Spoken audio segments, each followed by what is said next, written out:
What's up, DIYers? Today I'm going to show you what we did to increase our net worth by over $40,000 in only 40 days on our first project since creating this channel. I'll also give you the inside scoop on what the financials of this property look like as a rental. Let's get to it. So we purchased this property for $146,000 directly from the seller. We purchased it as a 3-bedroom, 1-bath with a laundry in the garage. As you can see, it needed some updating and a little maintenance, but it was an overall good structural condition. Because we plan to occupy the property for at least 1 year, we were able to obtain an owner-occupied 5% down conventional loan, even though our goal is to eventually rent this property. Check your lender's terms, but this is generally allowed after 1 year. So prior to closing, we received an appraisal for $158,000 on this property, which means on day 1 of ownership, we walked into an instant $12,000 of equity. Let me put that just right here. Add our down payment to that of $7,300, and our equity in this deal before any repairs is $19,300. Now sit back and enjoy the 10-minute montage of all our hard work and time go into this property to get it modernized and rent ready. Along the way, we'll keep track of what we've spent, right here, and how much equity we have in the property, again, right here. At the end, we'll go over the rental details and our future plans for this property. If you don't want to watch all the work that went into this property, then skip ahead to this time to see only the financial details. Alright, so as you'll see in the floor plan, our plan is to move this wall 2 feet in order to give us a 5-foot wide space here to add a second bathroom. This the current bathroom back behind me has 2 entrances, one from the hall, one from the master. So we're going to go ahead and block this wall off and convert that into just a master bath, and then this area here will be the bathroom for the remainder of the house.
Alright, day 38 update. We are pretty much done. So this is the master bedroom. We've got all the paint is touched up. We got the baby going crazy. Transitions are in. Master bathroom is done. Let's see. Living room. Pretty much done. Let's see, middle bedroom.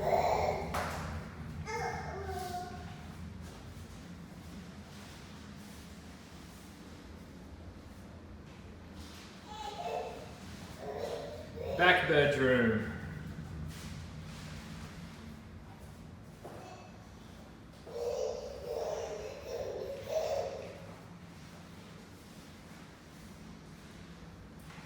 And then we got middle bathroom coming up.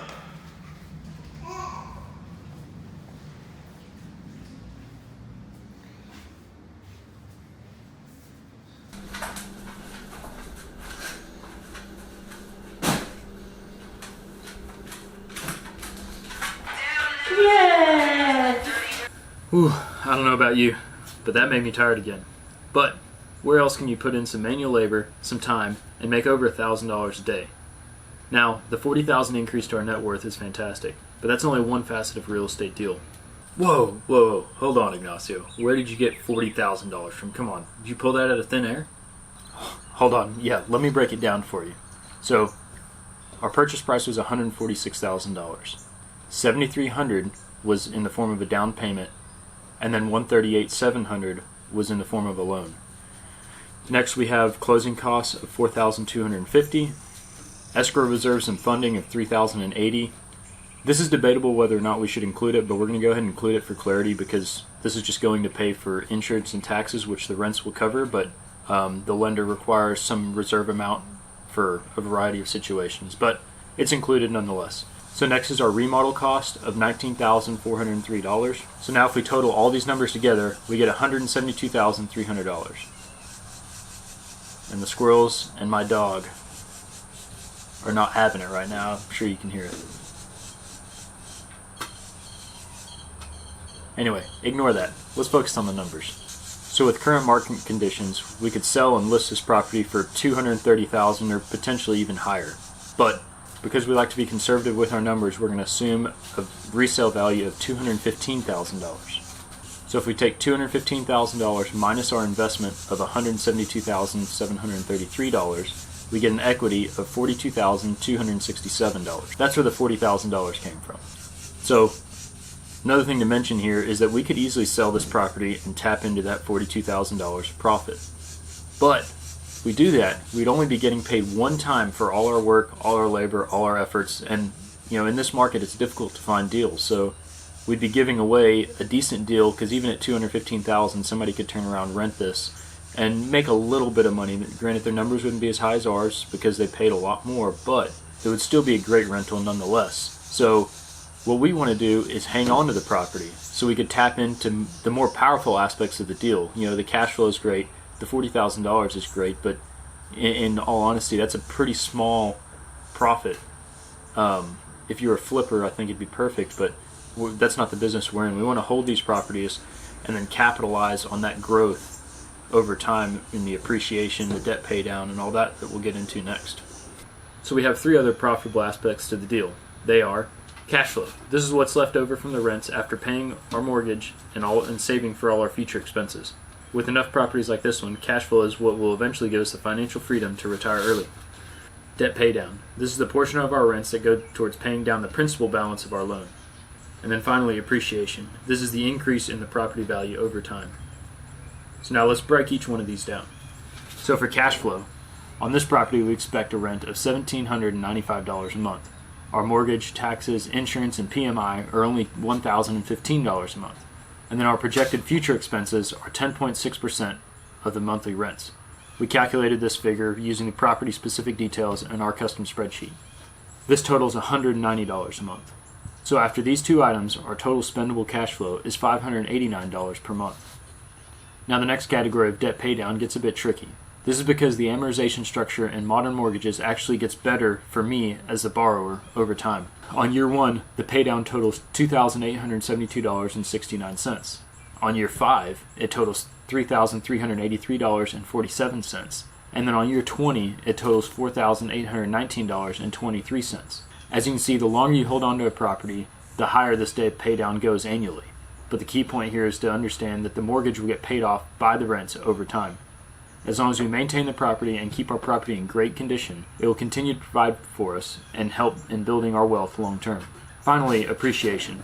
This is arguably where the most wealth is built in real estate. In Texas, this has averaged over 6% annually in the last 2 decades. In our analysis, we always conservatively assume only 2.5%, so this totals to $5,250 in returns on year 1. Remember, this is compounding, so it gets exponentially better over time. Sure, the market may correct. Sure, we may see a period of negative appreciation, but over time, real estate has done nothing but average up in all of our history, and people will always desire a nice place to live. Now, to wrap all this up, let's calculate our ROI on this property. Our cash-on-cash return on investment, which we get by dividing our total annual spendable cash flow by our total investment in the property, gives us 21%. Keep in mind that this is at current rents, and rents may fluctuate up or down, so the value of this may change. Next is total ROI. This not only includes our cash-on-cash return, but includes our debt paydown and our appreciation. Our debt paydown totals about 8%, and our appreciation totals about 15%. In total, this is 45% annual return on investment, which is incredible for any investment. Keep in mind, we won't realize some of these gains until we refinance or sell, but they are more or less in the bank. Now, let's see how many deals like this one we would need to have the option of retiring early.